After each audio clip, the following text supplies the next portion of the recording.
Class 11th and 12th ISC Humanities full guide is going to be there in this video.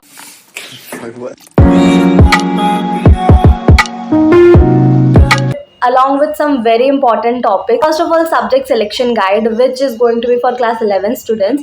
Then secondly, recommended subject combination by career goals. Okay, like अगर आप लोग आपका जो भी career है उससे related आप कौन से सक्सेसफुल कॉम्बिनेशन बना सकते हो आपके सब्जेक्ट्स के.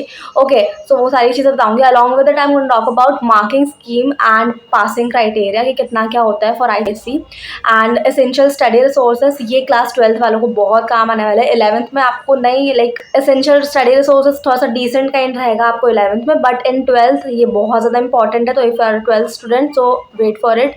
Then talking about exam pattern and marks distribution, very very very important for both the classes. Project work जो भी हमारे उसमें होती है, क्या क्या गाइडेंस हो सकती है, इससे रिलेटेड सारी चीज़ें बताऊंगी कि कितने मार्क्स होते हैं, कितना मैंडेटरी स्ट्रक्चर आपको बनाना पड़ता है, वाइवा वगैरह सारी चीज़ें. Along with that subject specific study strategy for class 11th and 12th, but 12th वालों को ज़्यादा काम आएगी. ठीक है. Then recommended preparation materials also for 12th वालों को. तो मतलब ये चारों पाँचों चीज़ें बहुत ज़्यादा काम आने वाली है. And 11th as well, 11th वालों को 12th में आएगी, बट 11th के लिए जो मैंने स्टार्टिंग में बताया सब्जेक्ट वगैरह सारी सिलेक्शन सारी चीज़ें. Along with it at the end I am going to talk about pro tips for getting 95 plus. So yes, this is what in this video I'm going to cover. Along with it, if you are a CBSE or a state board student, so for those who have chosen humanities as their stream, so I will be taking one video for CBSE and one video for state board. Okay, so both the videos will come after this video. Okay, so wait for it. Okay, so starting from subject selection. अब बहुत सारे बच्चे ऐसे होते हैं जिनको पता ही नहीं होता है that what are the subjects, how to select them, कितने सब्जेक्ट्स हमको सेलेक्ट करने हैं, कितने कंपलसरी होते हैं, कितने लाइक ऐसे होते हैं कि हम लोग इलेक्टिव में चूज़ कर सकते हैं, कितने ऐसे होते हैं जो हम लोग ऑप्शनल में चूज़ कर सकते हैं. So let me clear you this. Okay, so in ISC 11th you have to choose 5 subjects. ठीक है, ये मैंडेटरी होते हैं. You can go up to 6, but 6 maximum होते हैं. ठीक है, मिनिमम 5 सब्जेक्ट्स होते हैं. ठीक है, उसमें से 1 that is English is compulsory for all the streams. ठीक है, no matter it is science, humanities, commerce, any सब में इंग्लिश तो कंपल्सरी होता ही होता है. ओके, एंड उसमें 2 पेपर्स होते हैं आप लोग के in English paper 1 and English paper 1 is of English language and paper 2 is English literature. Now elective subjects आप लोगों के 3 होने चाहिए एंड एक ऑप्शनल भी ले सकते हो आप लोग 4th वाला. बाकी एक तो डिसाइडेड है इंग्लिश. देन जो 2nd, 3rd, 4th and 5th है, ये 4 आपको डिसाइड करने होते हैं. इसमें से आप एक ऑप्शनल ले सकते हो या फिर चारों इलेक्टिव ले सकते हो. So starting from elective subjects, सबसे पहले ह्यूमैनिटीज़ के जो इलेक्टिव सब्जेक्ट्स होते हैं वो होता है history, political science, geography, sociology and psychology. इसके अलावा इफ़ यू नीड सो आप लोग इकोनॉमिक्स एंड मैथमेटिक्स भी ले सकते हो. ठीक है, एंड वो क्वांटिटेटिव या फिर एनालिटिकल बेस्ड सब्जेक्ट्स होते हैं. ठीक है, सो मतलब ये है कि सारे के सारे कोर सब्जेक्ट्स ही हैं, बट जस्ट इसको डिवाइड कर दिया है. ठीक है, क्योंकि कोर एकेडमिक की इसी से रिलेटेड, ह्यूमैनिटीज़ से रिलेटेड कौन कौन से सब्जेक्ट है वो आप लोग के history, political science, geography, sociology and psychology, ये चीज़ बताई मैंने आपको. ठीक है, देन सेकेंडली जो क्वांटिटेटिव वो लाइक एनालिटिकल वाला पार्ट होता है वो इकोनॉमिक्स एंड आपका मैथ्स हो जाएगा. ठीक है, and creative and skill based अगर बात करें अपन लोग कि आपको ऑप्शनल में लेना है फिर ऐसा कुछ, तो आप फाइन आर्ट्स ले सकते हो, फिजिकल एजुकेशन ले सकते हो, म्यूजिक ले सकते हो या फिर होम साइंस ले सकते हो. इसके अलावा डांस वगैरह बहुत सारी चीज़ें हैं. नाउ टॉकिंग अबाउट कौन कौन से सब्जेक्ट्स आपको चूज करने चाहिए as per your career goals. ठीक है, स्टार्टिंग फ्रॉम लॉज. अगर आप लोगों को लॉ या फिर जुडिशरी में जाना है in the next upcoming years या फिर आपका गोल है वो या फिर एम है आपका, सो आप लोगों को political science, history, sociology and legal studies ये 4 सब्जेक्ट्स लेने चाहिए एंड 1 इज इंग्लिश कंपल्सरी. ठीक है, and if you want to go in civil services, UPSC और स्टेट सर्विसेज, सो उसमें you should take history, geography, political science and sociology, ये 4 subjects. ठीक है, देन साइकोलॉजी और HR में अगर आप लोगों को जाना तो psychology very important, then sociology, economics and biology. Biology is kind of optional, ठीक है, वो भी ले सकते हैं हम लोग। बायोलॉजी में आप लोगों को नर्वस सिस्टम ज़्यादा पता होना चाहिए, ठीक है, उसमें कुछ आपका डाइजेस्टिव सिस्टम ये सारी चीज़ें नहीं आएगी, बट नर्वस सिस्टम रिलेटेड चीज़ें आपको आनी चाहिए अगर करियर अकॉर्डिंग कर रहे हो। बाकी अगर 11th-12th में आप लोग बायोलॉजी ले रहे हो तो आपको पूरा ही सिलेबस पढ़ना पड़ेगा, ठीक है, अकॉर्डिंग टू दी बुक्स, ठीक है। Then talking about economics and finance related कुछ चीज़ करनी है आप लोगों को, ठीक है। So you should take economics, mathematics, history और पॉलिटिकल साइंस, ठीक है। देन डिज़ाइन या फिर आर्ट, इंटीरियर डिज़ाइनिंग या फिर ऐसा कुछ आपका है कि वो मतलब बहुत ज़्यादा क्रिएटिव हो आप और आपको मतलब अच्छा लग रहा है वो चीज़ करने का, सो आप लोग फाइन आर्ट्स ले सकते हो, English literature, fashion studies and music, ठीक है।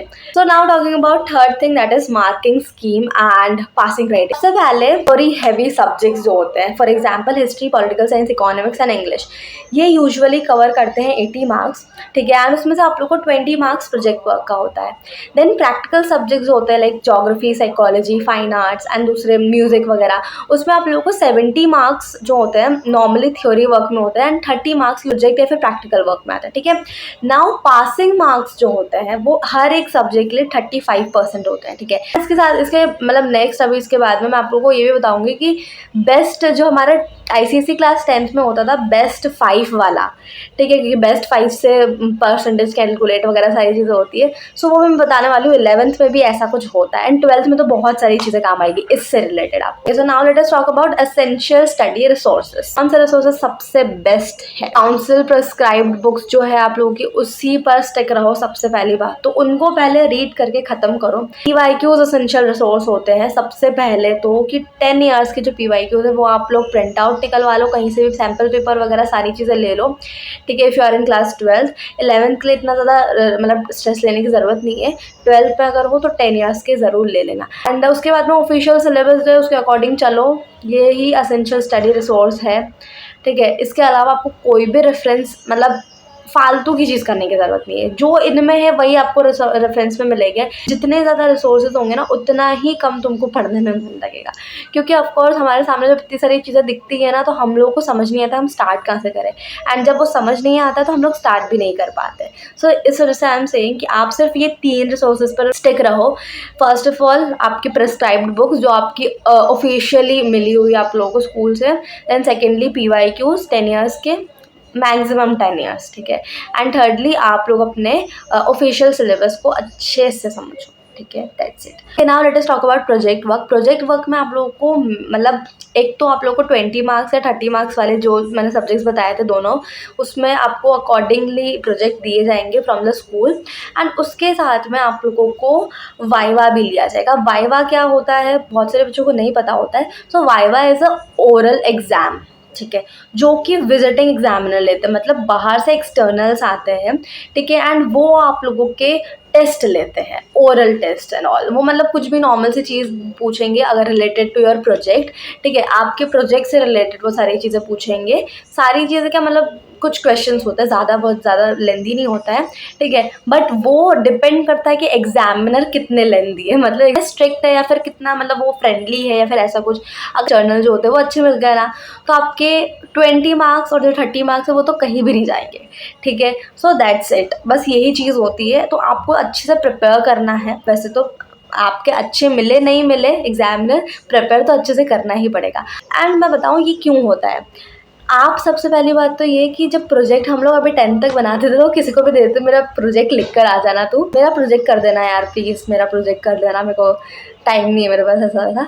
बट अब 11th-12th से क्या करना रहता है ना कि आप लोगों को खुद को बनाना पड़ेगा प्रोजेक्ट, और अगर आपने नहीं बनाया ना तो वाइवा में फिर आपकी बारह बज जाएगी, क्योंकि वाइवा में आपको प्रोजेक्ट रिलेटेड ही क्वेश्चंस पूछे जाते हैं। वाइवा में आपको वो पूछा जाता है कि आपने प्रोजेक्ट में क्या लिखा है, उससे रिलेटेड कुछ और चीज़ें पूछी जा सकती है, बट प्रोजेक्ट रिलेटेड पूछी जाती है, ठीक है। प्रोजेक्ट में आपने क्या करा है क्या नहीं करा है एवरीथिंग, उससे रिलेटेड डीप नॉलेज भी पूछ सकते हैं पर ओवरव्यू भी पूछ सकते हैं, ठीक है, एक कुछ भी पूछ सकते हैं, ठीक है। सो दिस इज समथिंग जो आपको ध्यान में रखना चाहिए for getting the free marks. ये फ्री मार्क्स होते हैं, बता रही हूँ मैं आपको, बिना कुछ ज़्यादा करे फ्री मार्क्स मिलते हैं, ठीक है। Now let us talk about subject specific study strategy, जो कि आई थिंक कि बहुत इंपॉर्टेंट है, ठीक है, for class 12 students and class 11 वालों के लिए भी बहुत इंपॉर्टेंट है, क्योंकि यहीं से बेस बन रहा है, तो 12th तक जाते जाते बहुत अच्छा हो जाएगा, ठीक है। एंड स्ट्रैटेजीज से अगर आप काम करते हो ना, स्मार्ट वर्क करते हो ना, तो ट्रस्ट मी बहुत अच्छा स्कोर करते हो एज कम्पेयर टू जो हार्ड वर्क करते हैं, ठीक है। तो study smart not hard, starting from English literature जो कि हमारा कंपलसरी होता है। एंड ये जो पेपर होता है ना, ये 40% कॉम्पिटेंसी बेस्ड क्वेश्चंस कवर करता है, जैसे कि हमारे आईसीएसई क्लास 10th में होता था। समराइज मत करो, जैसे जितने भी वीडियोज आप लोग देखते हो ना, 5 मिनट्स के अंदर पूरा चैप्टर कवर, 10 मिनट्स के अंदर पूरा चैप्टर कवर, वो अब यहाँ काम नहीं आने वाला है। 10th तक ठीक है, हो गया, बट अब वो काम नहीं आएगा, ठीक है। तो you should go with full one shots, line by line explanation, वो वाले वीडियोस देखो, that would work better. Then आप लोगों को एनालाइज अच्छे से करना है सबसे पहले, क्योंकि एनालिटिकल बेस्ड भी क्वेश्चंस आते हैं कॉम्पिटेंसी बेस्ड क्वेश्चंस में। देन कैरेक्टर मोटिव्स पता होना, कैरेक्टर एनालिसिस पता होना चाहिए, क्या क्या चीज़ है, क्या क्या नहीं, थीम्स पता होनी चाहिए, जो भी चीज़ हम लोग आईसीएसई में करते आए हैं ना, फॉर एग्जाम्पल मैंने सारी चीज़ें बताई हुई है, ठीक है। Themes, then character analysis, then हमारे जितने भी की इवेंट्स होते हैं, सिम्बॉलिज्म्स होते हैं, ये सारी चीज़ें आप लोगों को पता होनी चाहिए, for every poem, for every drama scene act, for every story, सबके लिए आपको पता होना चाहिए, ठीक है। Now talking about history and political science, इनके आंसर्स पॉइंट्स में लिखो, ठीक है। सब हेडिंग्स डालो। एग्जामिनर जो होता है वो मतलब स्पेसिफिक कीवर्ड्स को देखते हैं, so you should go with keywords mainly and points, okay. Then make flow charts, timelines and diagrams very neatly, because they are very important in history and political science and geography. ये सारी मतलब जो subjects है ना, humanity subjects, they are meant to be there for flow charts, time lines, diagrams, ये सब होना ही चाहिए उसमें, ठीक है। And economics very well, we have done in our class 10th ICSE top 5 subjects, जो कि बेस्ट 5 होते हैं। So in 11th and 12th as well, you will have top 4 subjects, best 4 subjects, and English is compulsory in that, okay. सो मतलब English अगर compulsory, so the other 3 subject should cover at least 75%, ठीक है, at least 75%। 75% से ऊपर अगर आप लोग के आ गए तो वो टॉप बेस्ट 5 में आएंगे, ठीक है। So this is the thing, okay. And last 10 year तो मास्टरी होनी ही होनी चाहिए, प्रीवियस ईयर क्वेश्चंस तो होने ही होने चाहिए। About history and political science, learn in chronological order, timelines पता होनी चाहिए हर एक इवेंट की, like everything. And political science में you should go with Indian constitution very well, एक एक चीज़ पता होनी चाहिए, एवरी लाइक सेक्शंस पता होने चाहिए जो भी आपके बुक में है, okay. And now talking about psychology and sociology, it is kind of technical vocabulary जो आपको मिलती है साइकोलॉजी एंड सोशियोलॉजी में, सो आपको इसको समझने में आना चाहिए, ठीक है। Then it contains a lot of case studies like sociology and psychology में, so you should go with that as well, real world examples and all सारी चीज़ें, ठीक है। Now talking about geography and economics, geography में map work should be your first priority. Map work आपको करना एक दिन पहले है, ठीक है, वो I will tell you how to cover all the syllabus and all, I will tell you that, but मैं हमेशा से मैप वर्क एग्ज़ाम के एक दिन पहले करती थी। I always prioritize my maps at the last, but वो आपकी प्रायोरिटी होनी चाहिए in your exams at first. आपको अच्छे से पढ़ना है, उनको अच्छे से करना है उन लोगों को, because those are kind of free marks that you can get in geography. And when talking about economics, तो इकोनॉमिक्स में ऑलवेज ग्राफिकल सारी चीज़ें बहुत अच्छे से आनी चाहिए।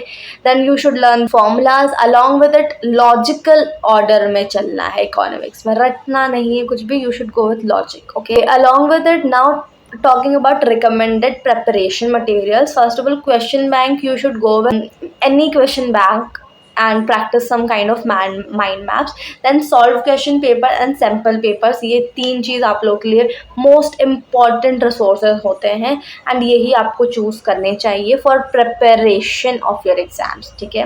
Now talking about pro tips for 95+, yes, ये सबसे इंटरेस्टिंग पार्ट है। सबसे पहले तो बेस्ट ऑफ 4 का रूल अपने दिमाग में रख लो। सबसे स्टार्टिंग में ही, स्टार्टिंग ऑफ द क्लास आप लोग समझ लो अपने चीज़ को कि आपके अकॉर्डिंग जो 3 इलेक्टिव सब्जेक्ट्स हैं ना, उनको आप स्टार्टिंग से ही बेस बनाते चलो, बेस्ट बनाते चलो, ठीक है। एंड रीडिंग टाइम जो हमारा 15 मिनट्स होता है स्टार्टिंग का, उसको अच्छे से करना। ये सारी चीज़ें तो अभी I am just talking about कि आप थोड़ा सा मतलब बेस बनाते चलो सारी चीज़ों का। बाकी नोट मेकिंग वगैरह सारी चीज़ें ये आपको कर लेना चाहिए। ये these are the things which are helpful not in the starting of the year, these are helpful in the ending of the year, rushing out here and there, and उस टाइम पे ये सारी चीज़ें काम आएगी। But for now, just for making a base, you should go with these kind of tips. Okay, so I think this helped you a lot. This was all about today's video. I hope it helped. Subscribe to the channel and like to this video. Yes, thank you so much for watching. Bye bye.